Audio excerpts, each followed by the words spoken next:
As SC's Haley prepares to launch White House run, she and Trump take jabs at each other.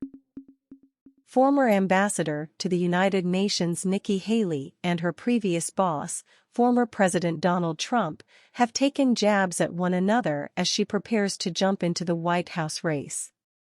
Haley is set to announce February 15 she will run for president, putting her in competition with Trump. She previously said she would not seek the White House if Trump ran for re-election. Nikki Haley suffers from something that's a very tough thing to suffer from, Trump told radio show host Hugh Hewitt earlier this week.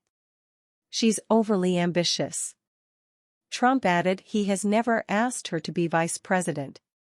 Haley afterwards tweeted out a story from 2021 where she called for older politicians to undergo a cognitive test.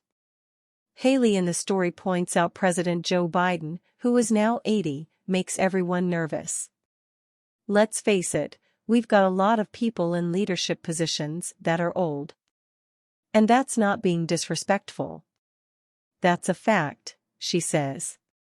Trump is 76 years old as he seeks a second term in the 2024 election. Haley also has said it's time for a new generation of leaders, and has said the GOP needs a candidate who can win the popular vote in the presidential election, something Republicans have done once since 1992.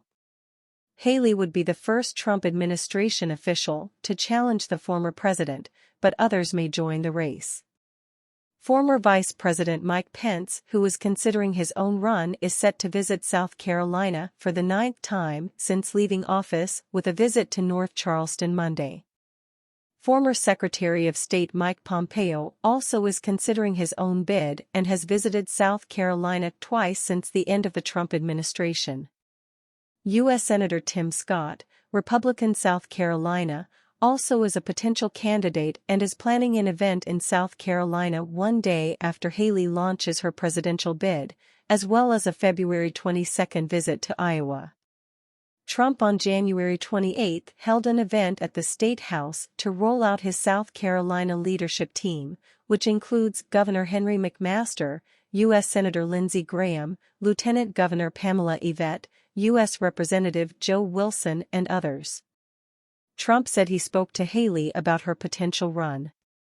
People change their hearts and they change their opinions, Trump said in an interview in Columbia shortly after his State House event. So if your heart wants to do it, you have to go do it.